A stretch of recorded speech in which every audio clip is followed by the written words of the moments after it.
When it comes to metas in games like Wuthering Waves, there are two types. There is the meta for clearing enemies and challenges, and then there is the wife meta. Now they may not always have the strongest punch, but they do play a big reason why we play the games. So when it comes to Yinlin, well, let's just say that her puppet is not the only thing she has tied down. Here is the best Yinlin build guide so that you are fully prepared when she comes home. I think it's very important to go over her kit because she has so many unique features represented with visual indicators that you may not notice. This may be different on global release because there are localization errors and bugs in CBT2. Okay, so any of her normal attacks, just a casual left click, will apply a sin binding mark to the enemy. This mark is the purple orb you'll see on enemies and the string that connects her puppet named Zap String to the enemy. When you press E for her resonance skill, this will change the color of the orbs to red and you'll create an electric charge around her puppet. This is called the magnetic state and it lasts 8 seconds. The change in color of the orbs means that her puppet can do a coordinated attack whenever Yinlin does a basic or counter attack, which can be triggered 4 times within its 8-second duration. Zap String's electric charge means that you can use your resonance skill again to just charge the electricity on the puppet to deal massive AoE explosion. Now according to the skill description, using your E again would end the magnetic state, but gameplay wise, she can still do up to 4 coordinated attacks after using your E. Also, the coordinated attack can be triggered once per basic attack or dodge attack. Some of her basic attacks deal multiple hits with one left click, but that entire attack will only deal one coordinated attack. The basic attacks are AoE, so every enemy hit will trigger its own coordinated attack, and this will only accumulate one of the trigger quota if it's from the same attack. Still with me? Great stuff. Now when her Forte gauge is full, the bar above her HP, and you do a charge attack, Yinlin will do a massive AoE attack with some high scaling.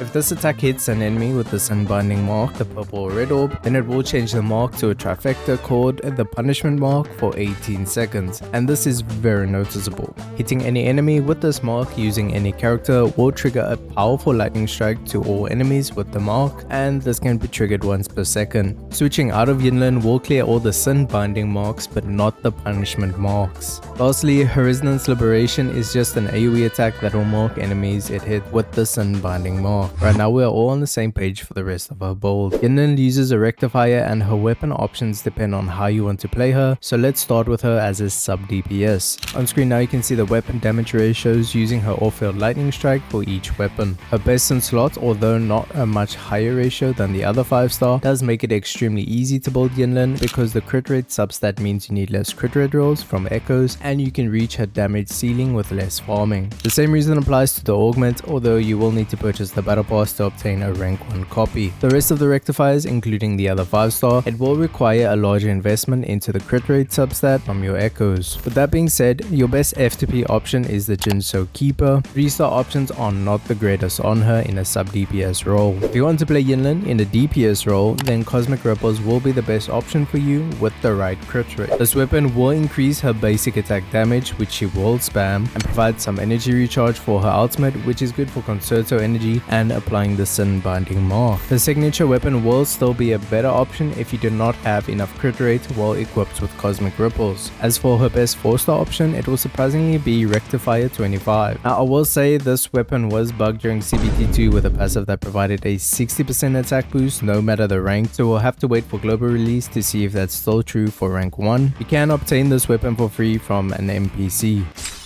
No matter the playstyle you have for Yinlin, a 5-piece Void Thunder on your echoes is always going to be the best. The next best option for a sub DPS build is a 2-piece Void Thunder, 2-piece Endless Resonance, and for her DPS build it's a 5-piece Endless Resonance. Elemental damage in general does better than attack percent because of the amount of flat attack you get, and I'll explain this when we get to the substats. However, if you don't mind the damage loss and want to give a more support capacity, then a 5-piece Moonlit Cloud is the best way to provide a damage buff to your next character that enters the field. If you are running a crit rate weapon, then you can easily run a crit damage main stat Overlord Echo and make up the crit rate on her substat rolls. She does have 8% crit rate and 12% attack boost from her Forte page and another 15% after her resonance skill once you have unlocked her inherit skill. If you are on any of the other weapons, then crit rate is the way to go for the main stat. For her echo skill, you can use either the Tempest Mephis or the Thundering Mephis, which will provide damage boost for Yinlin, preferably the Tempest Mephis because it has a shorter attack time. If you are using either crit rate weapon, then Violet Feathered Heron is the best option for rotations. You can cast this before being hit to counter attack and regenerate 5 concerto energy. Once again, concerto energy is important for proccing her outro skill and weapon passive. Her elite echoes should be on an electro damage bonus main stat. I mentioned earlier that flat attack is useful in this game, and especially on a sub DPS Yinlin. Her base attack with her base and sword weapon is 900, so attack percent is not going to be a significant increase compared to her elemental damage bonus. Flat attack has a maximum roll of 70 per echo, so times 5, that's 350 flat attack, plus you get an additional 350 flat attack just by having max level 5-star echoes for your overlord and elite echoes combined. That's a total of 700 flat attack, which is 78% of her base attack. Lastly, the common echoes should be on attack percent. Okay, now for everybody's favorite part,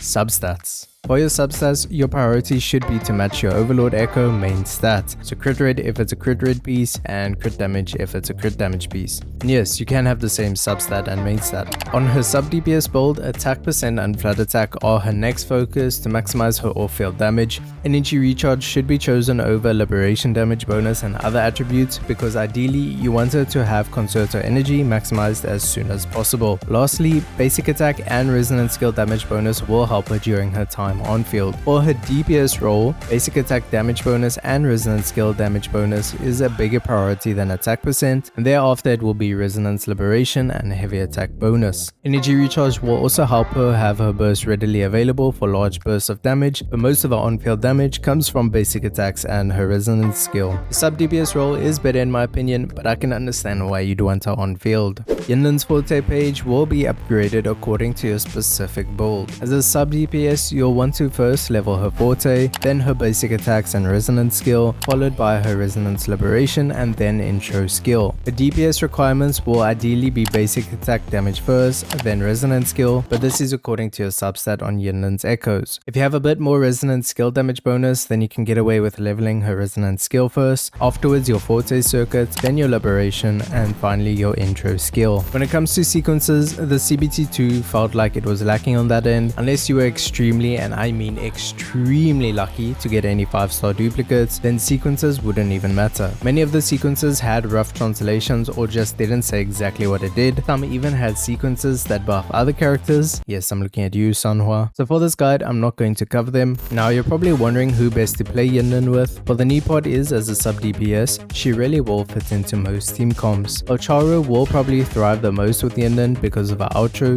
Aoshi, Rover and Danjin all synergize well with Yinlin because they like to do normal attacks. That is all for this guide. As always, this is based on CPT2 and everything can change on global release, but if not, then this guide will definitely help you prepare for Yinlin. As always, I'll see you in the next video.